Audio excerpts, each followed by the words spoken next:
Welcome, everyone. Thank you so much for joining us today for the Speaker Series event. My name is Julie Wong. I am the Senior Manager of Education and Community Programs at the Alzheimer's Society of Toronto. I go by the pronouns of she and her. The Alzheimer's Society provides support, education, counseling, and programming to those who are living with dementia, as well as the countless family members, friends, and caregivers who are impacted by the disease. Through the Speaker Series event, you will have the opportunity to keep up to date with the latest in dementia research and information. Before we get started, we would like to open today's event by acknowledging the land that we are on today. For thousands of years, it has been the traditional land of the Huron-Wendat, the Seneca, and the Mississaugas of the Credit. Today, this meeting place is still home to many Indigenous people from across Turtle Island, and we are grateful to have the opportunity to live and work on this land today. Land acknowledgements do not exist in a past tense or historical context. Colonialism is a current ongoing process, and we need to build our awareness of our present participation. I hope this acknowledgement is one small but meaningful way of showing respect and acknowledging the presence of honoring the Indigenous people who have been living and working on the land historically as well as presently. Before I introduce our speaker, just a few housekeeping items. We welcome any questions that you may have relating to the presentation. You can feel free to post questions using the Q&A, which is an icon located on the bottom of your screen, and we will have time at the end to address those questions. The presentation itself is being recorded. It will be made available to you tomorrow in the follow-up email, along with a survey. We encourage you to pass on the link to any colleagues who weren't able to join us today. The webinar is scheduled to be 90 minutes in length. Our presenter will speak, and then we will have time at the end for Q&A as well as a discussion. So now that we have addressed the technical aspects, it is my pleasure to introduce our presenter. Today's presentation, From Clinical to Cruising, the Evolution of Senior Living Lifestyle Options, is brought to you by Chartwell Retirement Residence. Our speaker today is Adrienne Routley-Houle, who is a business development manager at Chartwell Retirement Residences, Canada's largest senior living provider. She has 20 years of experience in leading a team of retirement living professionals as a residence manager, providing operational and sales leadership. She is a dedicated relationship builder with Southwestern Ontario communities. She holds an undergraduate degree from Wilfrid Laurier University in political science and communication studies. Recently, she has completed her designation of Certified Professional Consultant on Aging. She is well versed in the intricacies of helping seniors and their families navigate the complexities of today's senior living options and understands the challenges associated with today's healthcare system. She values the opportunity to share valued information to support healthcare professionals in learning about retirement living. It is now my pleasure to turn it over to our speaker today, Adrienne. Thank you so much, Julie. It's a pleasure to be here with all of you today. I'm just going to work on sharing my screen here.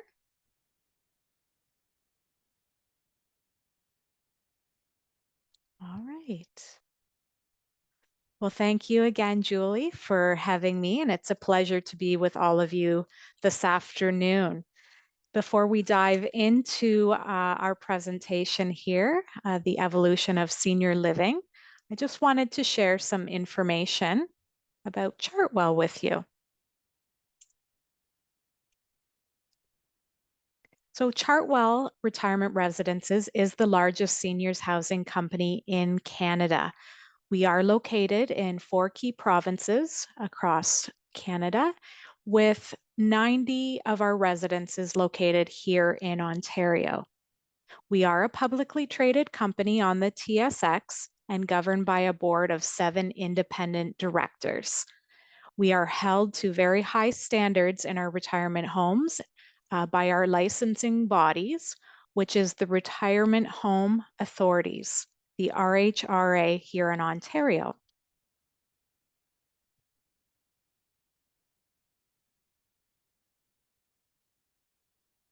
So let me start by asking you, when you hear the term retirement residence, what comes to mind? Like many of you, before I started working in retirement residences, I had subscribed to certain assumptions about homes. I recall visiting some relatives in nursing homes when I was a child, and those experiences did not leave me with a desire to ever move into these similar settings. There really is a stigma associated with congregate living that is difficult to overcome. But I'm here today to share how retirement homes have changed and evolved into places where people now aspire to move into. So this is just an overview of the agenda that I'm going to talk about today. I'm going to talk about the early retirement homes and what they used to look like, the changes in development that we've experienced over the past couple decades, what the modern retirement home looks like today, and the future of senior living, what is to come.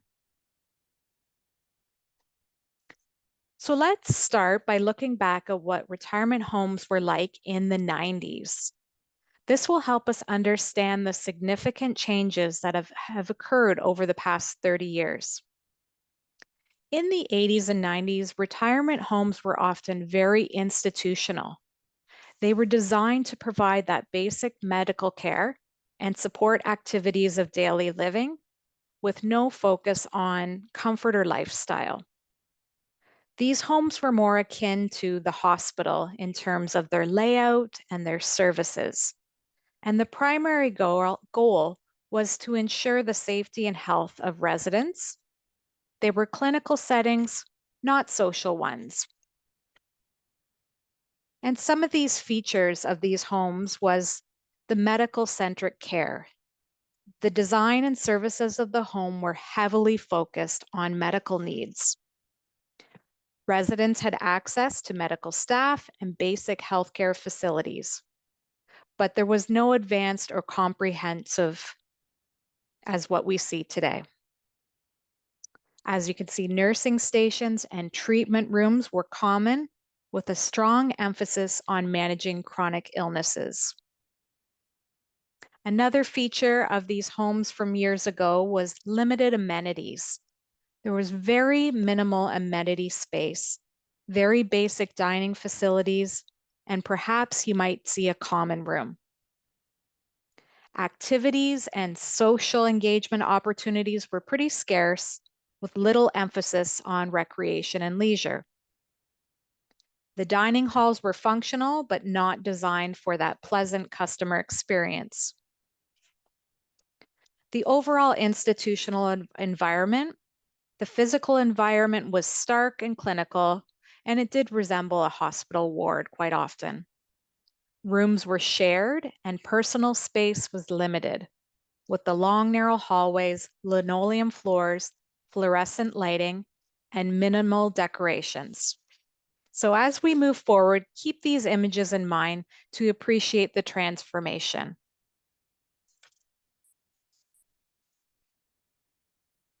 So understanding the evolution of retirement living homes requires us to look at factors that drove these changes. So let's delve into some key elements that contributed to the transformation from institutional setting to a more luxury and comfortable living environment. So demographics, the aging population has made a significant impact on the evolution of seniors living. In Canada, like many other countries, we've seen a significant increase in our senior population. The baby boomer generation that was born between 1946 and 1964 started retiring in large numbers in the early 2000s. By 2020, there were over 6.8 million seniors aged 65 and over in Canada. That represents 18% of our population, which continues to grow annually. This impact of the demographic shift created higher demand for retirement living, pushing the industry to expand and improve.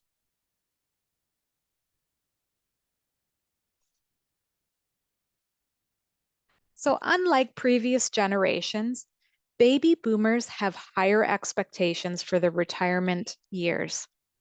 They desire active and engaging and comfortable lifestyles.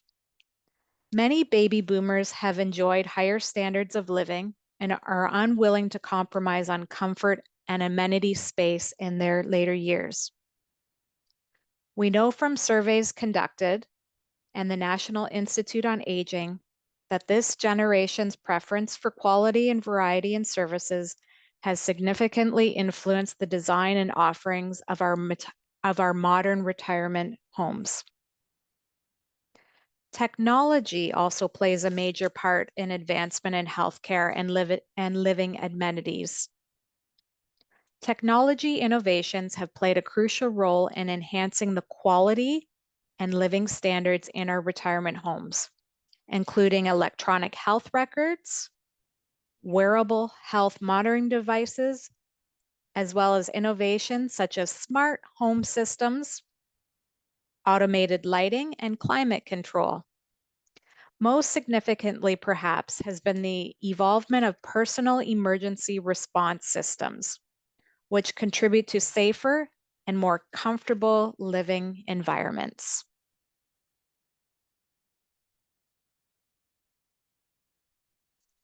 The 2000s marked a significant transition period for retirement homes in Canada. During the 2000s, the retirement living industry started to respond to the evolving needs and expectations of the baby boomer population.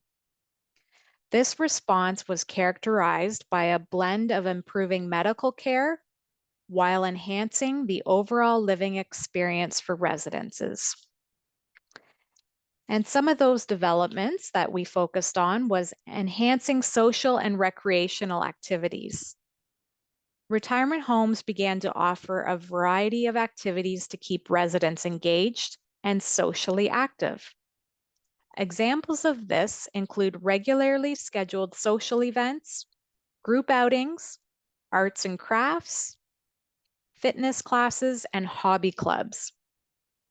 All these activities help combat social isolation and improve mental health and well-being. There was also improvements in living conditions and personal space. Significant improvements were made in the design and layout. We started to see the transition from shared rooms to private rooms that were more comfortable and had more selection of larger suites with separate living rooms, kitchens, and bedrooms. This enhanced privacy and comfort made residents feel more at home, improving their overall quality of life. We also see the beginning of the hospitality approach in senior living. The industry began to adopt a hospitality mindset, focusing on customer service and personalized care. Examples of this include staff training programs, emphasizing service excellence, concierge service, and the introduction of personalized care plans. This approach ensured residents received care tailored to their individual needs and preferences.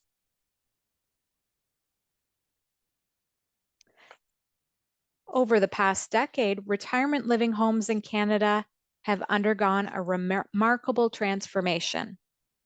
From transitional changes in the 2000s, we've moved into a period where these homes offer an array of luxury amenities and high quality services resembling resorts, and we often hear the word like cruise ships as well. Modern retirement living homes are designed to provide a holistic living experience that combines high standards of medical care with luxury amenities, engaging activities, and a strong sense of community. This shift is driven by the continued demand by our baby boomers for high quality living during their retirement years.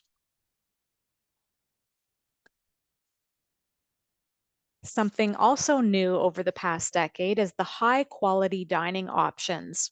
Retirement homes offering gourmet meals, the gourmet dining experience, where there's a diverse menu prepared by professional chefs.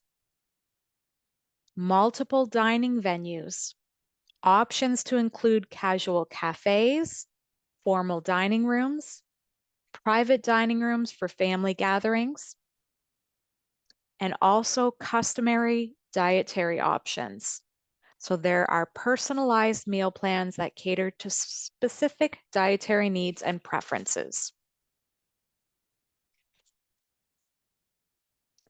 Wellness and fitness centers have now been included in retirement living homes.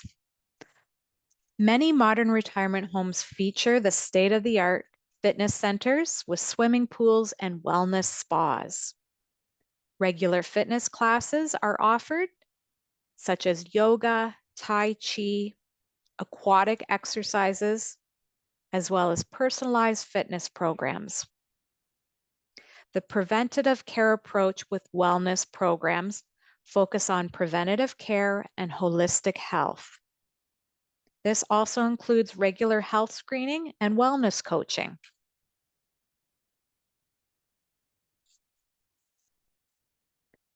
Modern retirement residences offer diverse activities. You can find daily schedules generally filled with things like favorite pastimes, educational workshops, arts, crafts, musical entertainment. Additionally, there are organized outings to local attractions, which can include museums, theaters, and even international travel opportunities. Most residents have an active resident or residence-run clubs and societies. These include interest-based clubs such as book clubs, gardening, and hobby groups.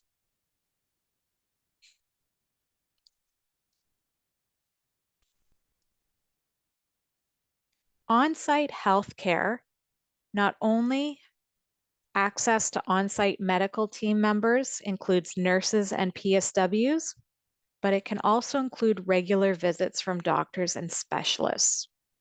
The focus on advanced medical and personal care has been added in the 2000s and continues. Every residence is equipped with 24/7 emergency response systems to respond to urgent resident needs. Additionally, each resident has a personalized care plan which is tailored to that to address individual health needs and conditions. This is a very important component to contribute to the peace of mind of residents and their families, ensuring health care needs are met effectively and efficiently.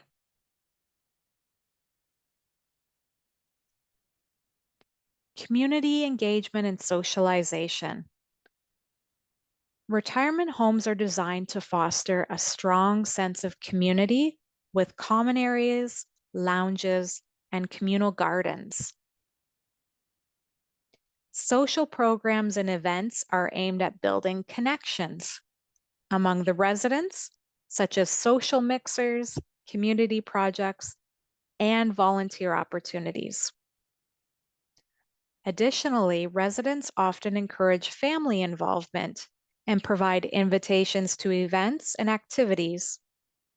You can also find accommodations for out-of-town guests in some circumstances.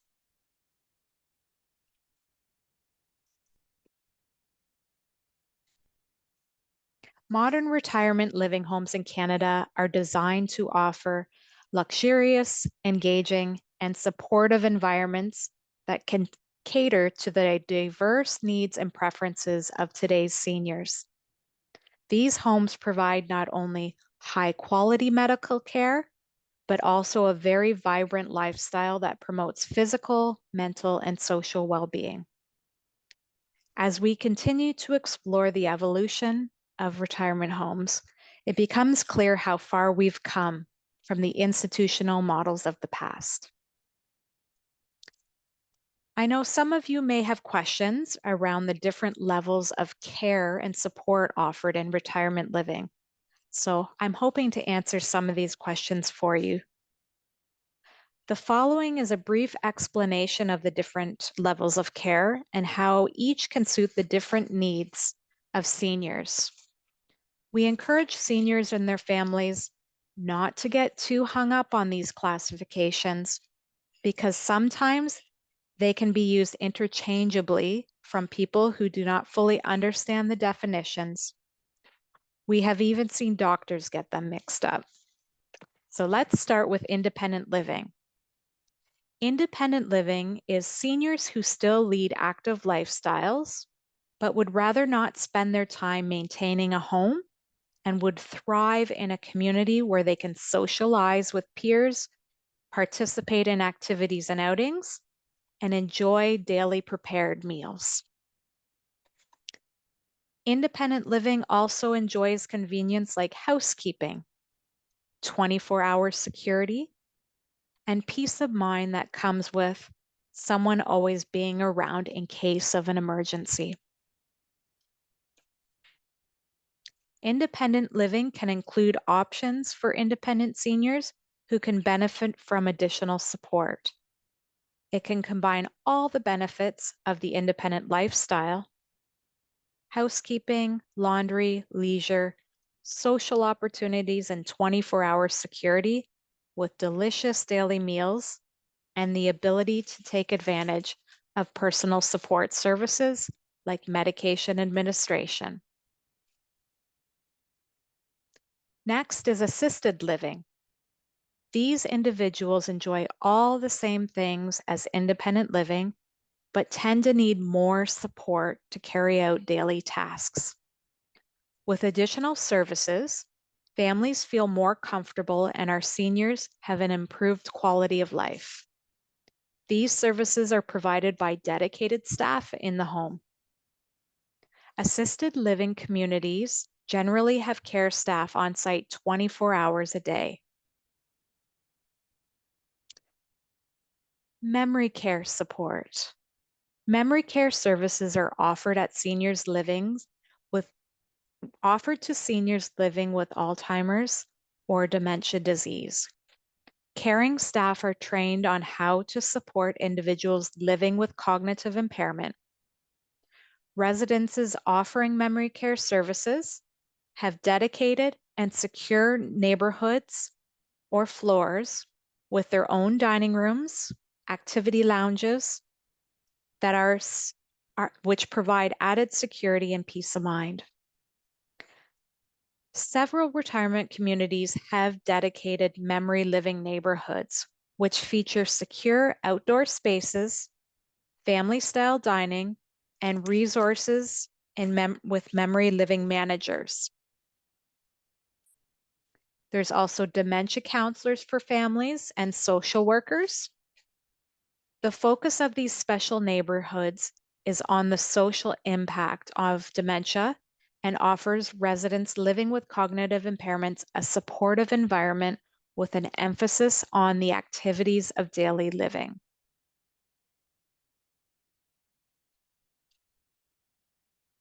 Now that we've explored the evolution of senior living options, let's talk about specific health and wellness benefits these modern facilities provide.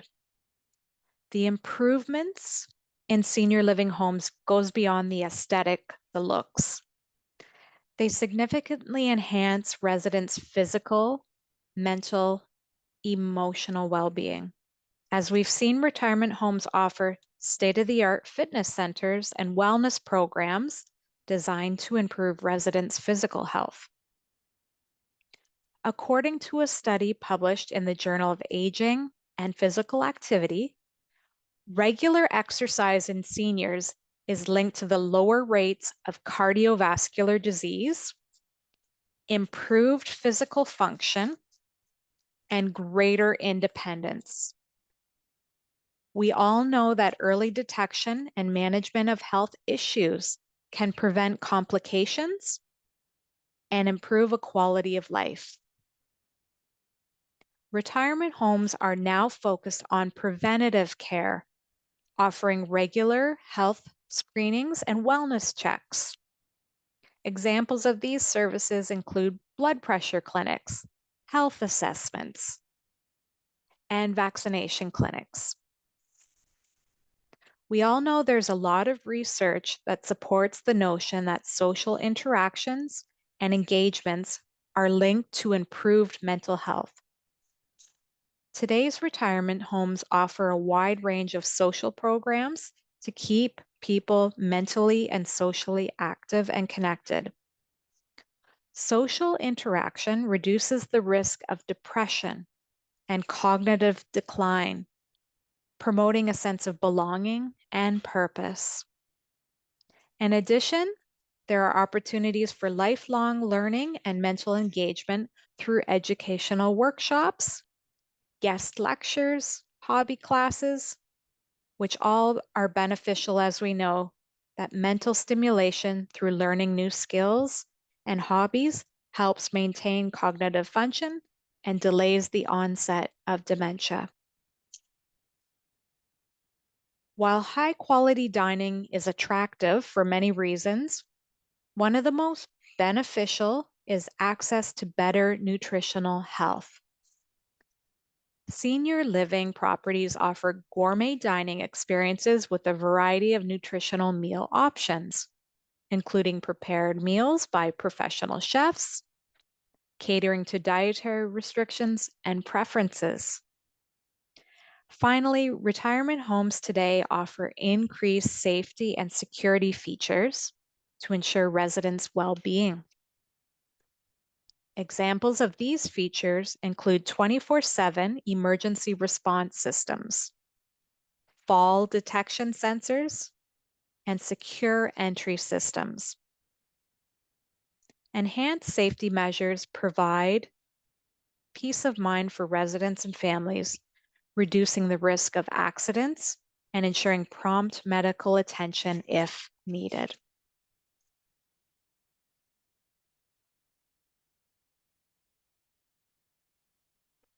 The senior living industry has experienced profound changes over the past few decades, and the future promises even more innovative advancement. As we look ahead, several key trends are set to shape the next generation of senior living communities. These trends focusing on leveraging technology, promoting sustainability, and enhancing personalized care to meet the evolving needs and preferences of seniors. We see technology will play a central role in the future of senior living. Smart home technologies, telemedicine, and digital health monitoring are all already making inroads and are expected to become more pervasive. These innovations aim to enhance the safety, convenience, and health management of senior residences.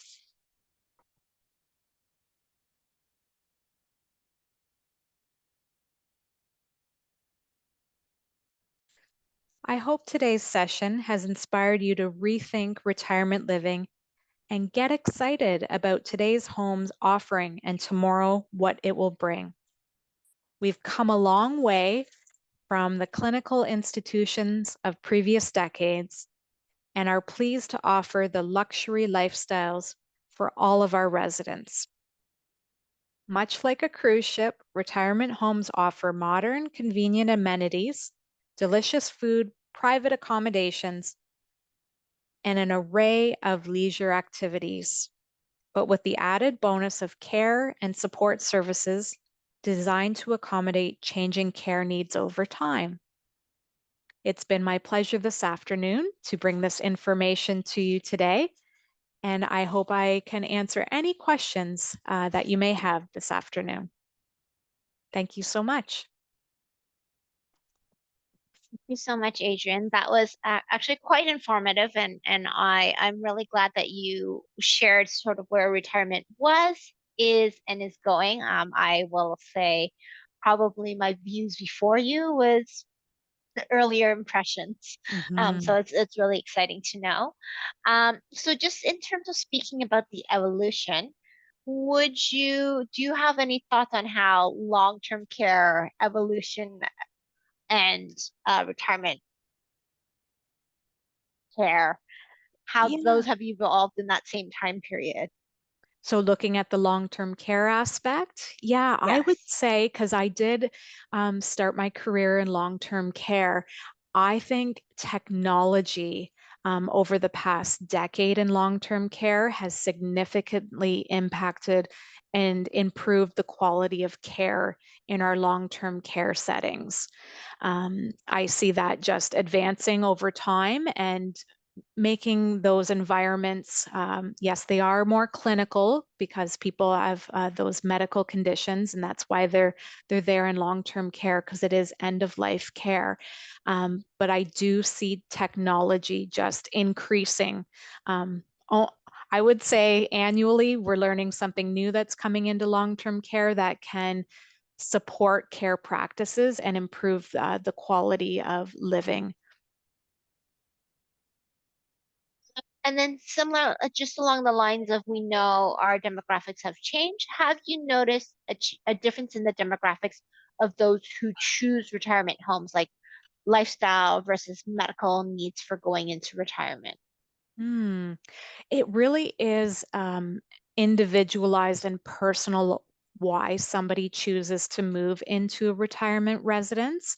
It's the age range is quite vast as well. I've been working in retirement living for the past 20 years, and I've seen people moving in their early 60s for very personalized, individual reasons.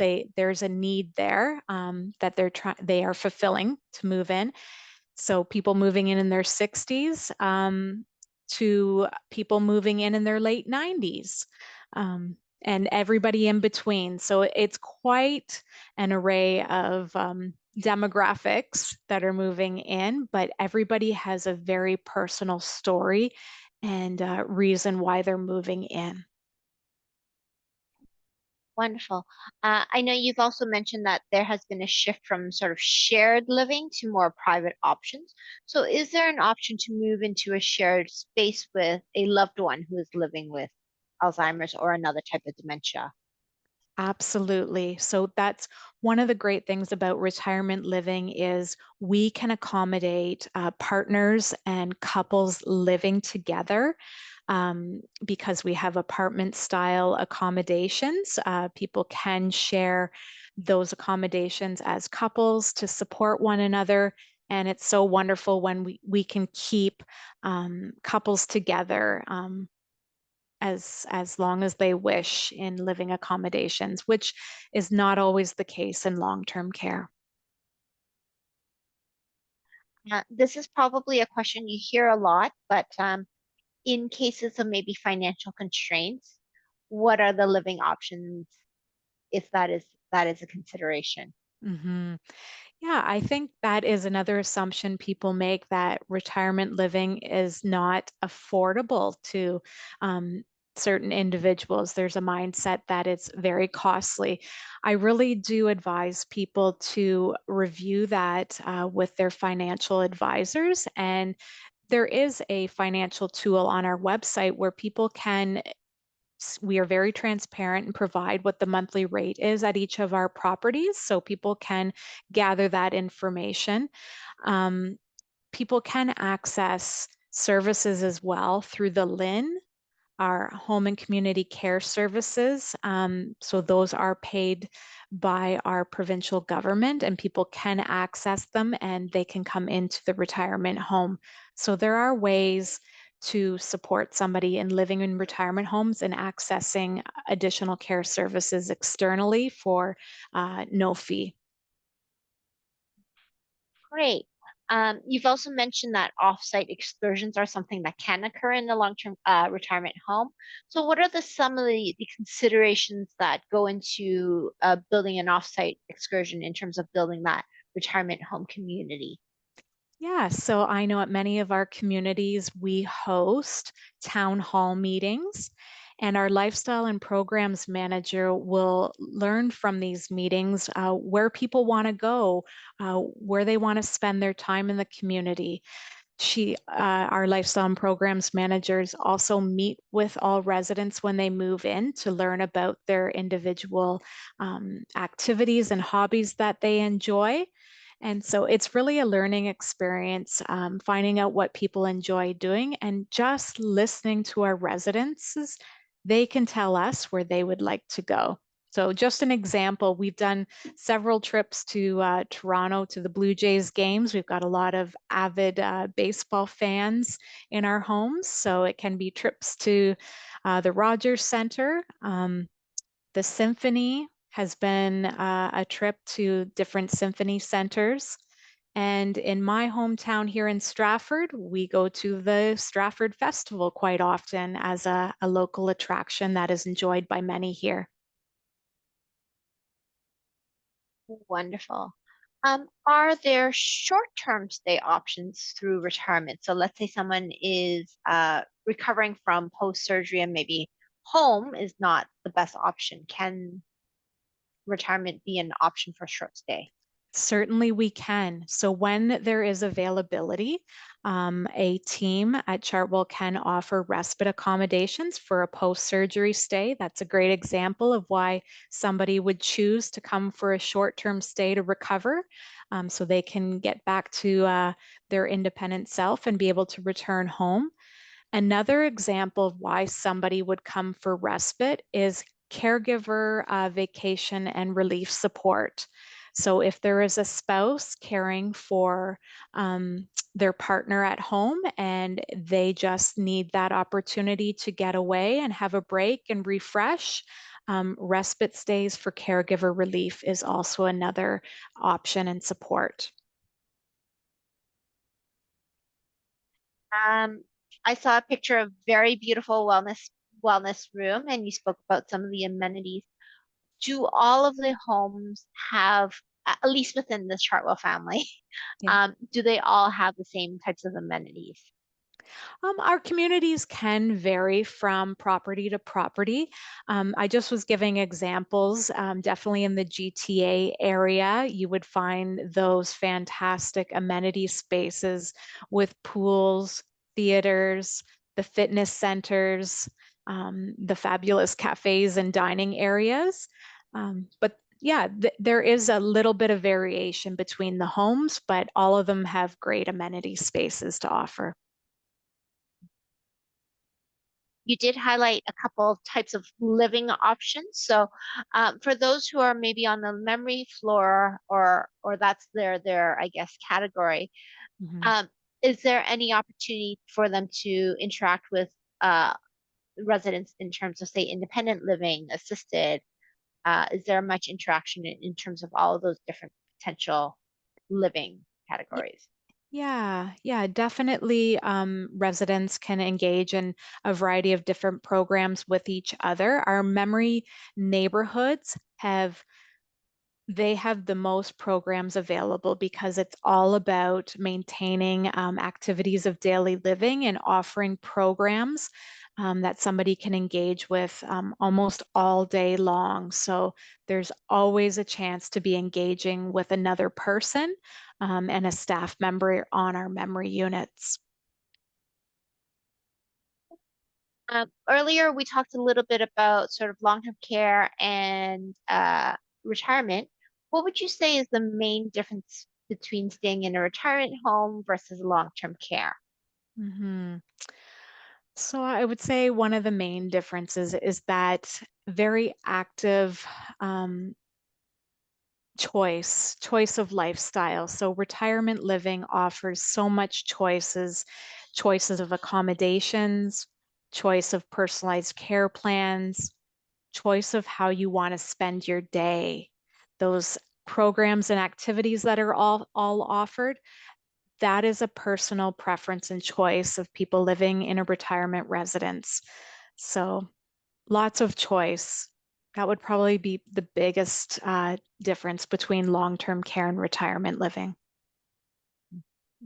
You've also mentioned in terms of the evolution that you've seen long-term care really evolve on the technology front. We did have a question about can you give some examples of what you mean by that technology Yeah. advancements, if you might? Yeah, I would say probably that main one would be documentation. So, um, going from the handwritten notes of all the tasks that are completed throughout the day, the documentation, the transferring, to the tablets, and I think has allowed staff members in long-term care to spend more time with patients and reduce their time in documentation. So I do believe it's the clinical documentation technology that has been the greatest advancement so far. Mhm. Very popular question. I'm sure this is not unfamiliar to you. Would you be able to give a rough idea of what the cost one might expect for retirement living? Yeah. Yeah, I do get this question quite often. And it really does depend on the location of a residence. So it's very similar to the real estate housing market. So an example would be the cost of a retirement residence monthly rate in the GTA. Um, would be higher than where I'm located here in Stratford, based on the housing market. Same with Windsor area. Windsor area would be at a lower rate than the GTA area. So it's all based on that real estate market. And if you go on our website, punch in the location where you are, you can look up a residence and verify what the starting rate would be in your area.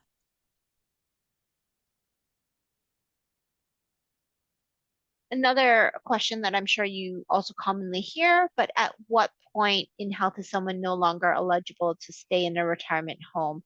Maybe they do need to go to the next step in housing hmm options. hmm Yeah, so when somebody's health condition is drastically changing and they are requiring long-term care support, we work closely with home and community care.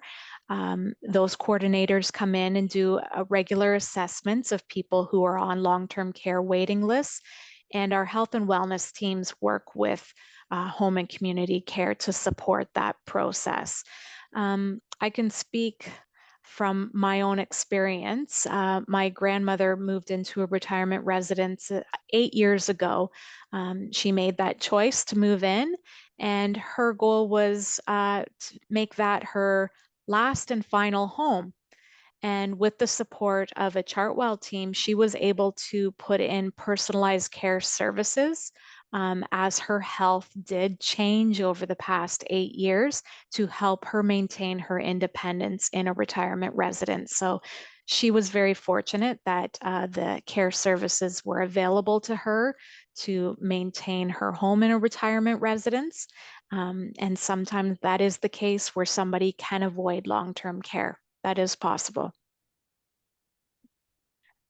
There are a lot of retirement home communities out there, so I'm just wondering if you could speak to what makes Chartwell so unique. Yeah, yeah. And I'm very fortunate. I've been with Chartwell for 20 years this month. And I really do believe that we all believe in the vision of making people's lives better. That is our sole purpose when we meet with a person and their family when they are making the decision to move to a retirement home, that we are basing all of our decisions on how can we make this person's life better, and we are focused on providing people a great place to live through quality care and services. So, very much focused on that individual, personalized approach to an individual. And Chartwell's focus of making people's lives better is something we do every day.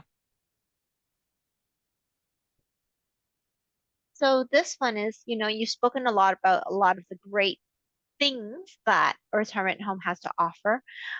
In your experience, what are some of the maybe not so great things that you've heard when it comes to thinking or going transitioning to retirement living? hmm So quite often I will hear, but I don't want to come down for breakfast at a certain time.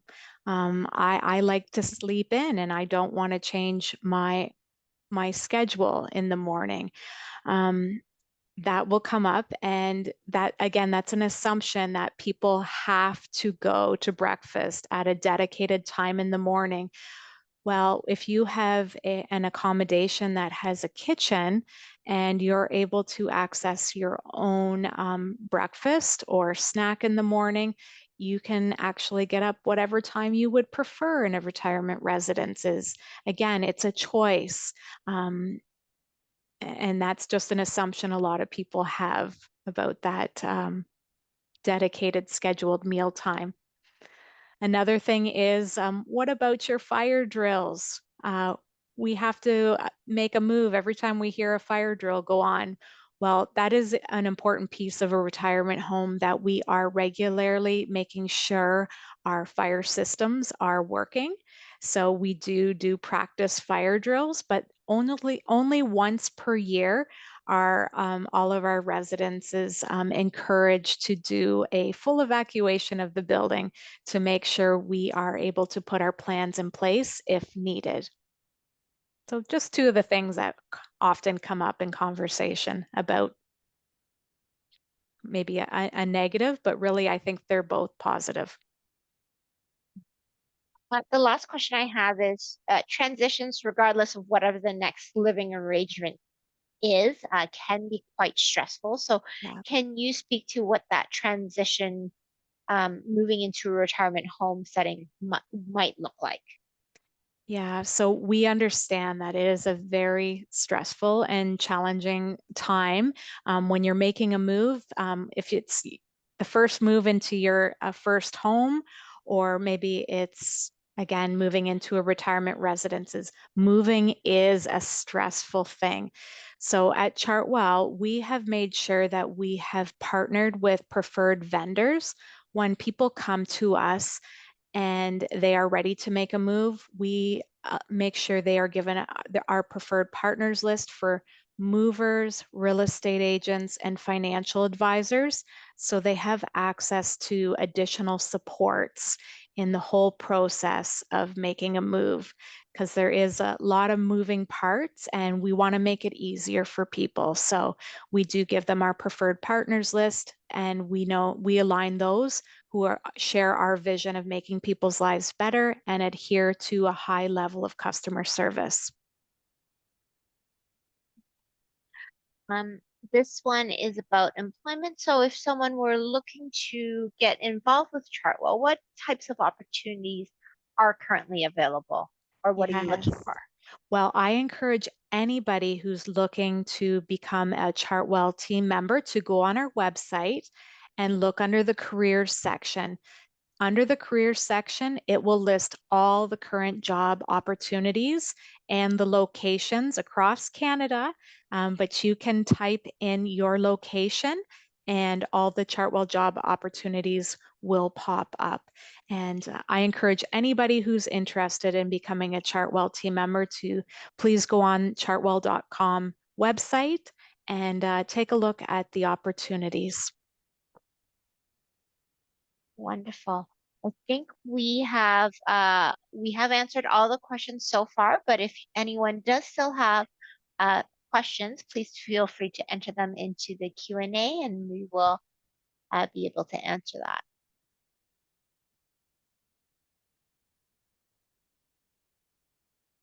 So this is just a comment. I'll read it out. I know you've spoken a little bit about the differences between retirement home and long-term care. So this is just a comment that COVID had brought to light many deficiencies in both the retirement and long-term care home setting. Mhm. So I don't know if you wanted to speak to that. I know Yeah. COVID did Yeah. impact quite a bit. 100%. I had the experience during COVID as an administrator of a Chartwell retirement residence. It definitely was a different time for us in shifting our settings to adhere by very strict public health regulations. But we were very fortunate at Chartwell to have all of our infection control practices in place, and our emergency pandemic response plans were in place. So I was very fortunate to work for a company that was fully prepared and had us fully supplied and stocked with all the PPE and necessary supplies that we needed during that time. It was a very uncertain time and it was scary in the beginning, but we were very fortunate to have really great outcomes in our home. And I can only speak to the Chartwell home that I was managing at the time. We did not experience an outbreak in our home um, for years, for years. So we were very fortunate. Along the same lines of COVID, uh, is there any change in terms of how you are doing things now, pre-COVID to now this sort of, I don't want to say post-COVID because Mhm. it's still very much a real thing, but not at the height of it. Is there any difference in terms of how you do things? Yeah, so we, like, even before COVID, we were very attuned to infection control practices. So I felt like during COVID, everything was very much heightened and people were learning about all the infection control practices that we do in the homes on a regular basis. We have continued those practices post-pandemic. It's just what we've always done. Um, it's been a part of our practice and protocols for years. Um, but we're definitely, our homes are open and active communities, and we are very thankful coming through the pandemic how um, we supported our residents and our employees through that time. There are more questions coming in. So one question is, if I'm going to be away from my residence for a period of time, is there a rate reduction opportunity that I can ask for? So let's say I'm in the So, hospital away or somewhere. yes.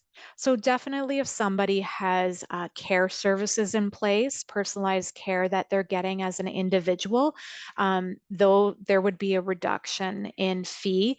As for rental accommodations, same as renting an apartment, you still do pay the rental portion of the retirement residences, even if you're not overnight or you're away at the hospital for some time. So it would just be the care and service portion that you would be refunded or not charged for.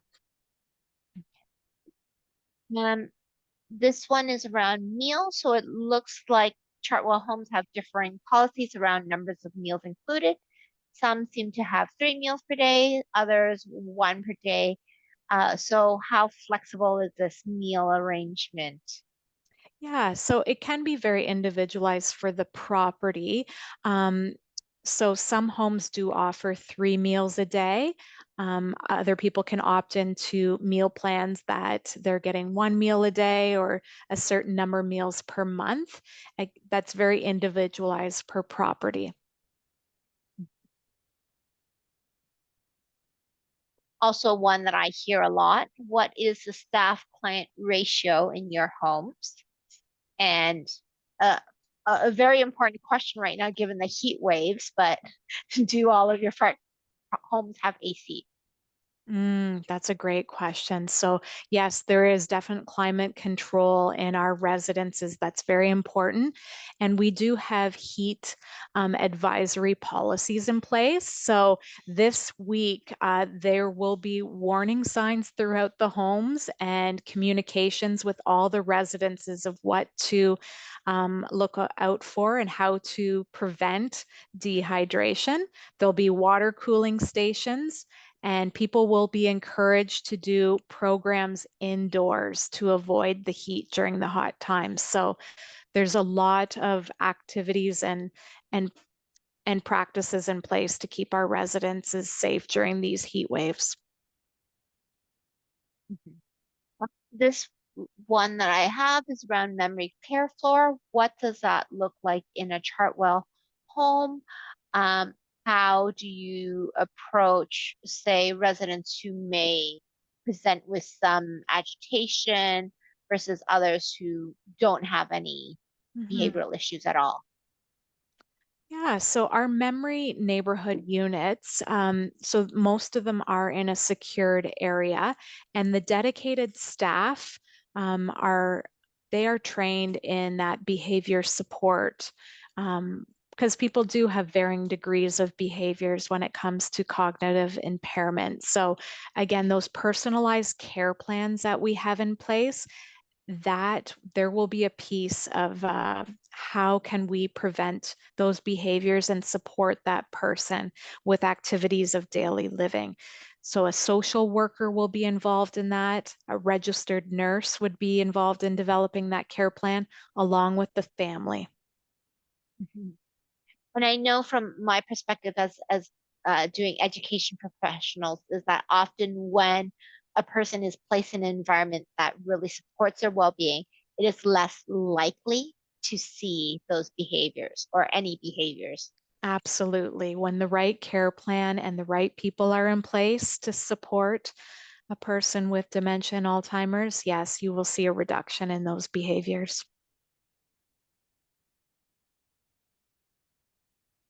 We don't have any more questions, but I know as you've been talking, people are probably perusing and thinking, and Yeah. so we will wait. While we are waiting, I did want to let you just remind everyone that the recording will be made available shortly, and we will be posting. Oh, we have already posted. Great.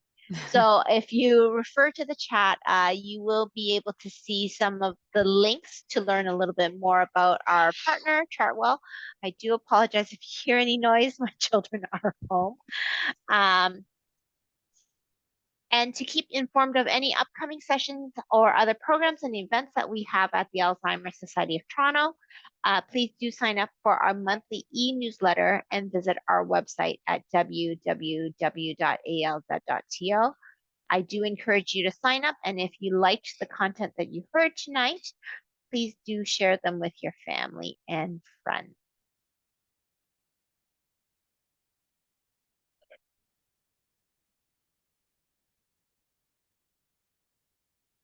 We'll just wait a few more minutes.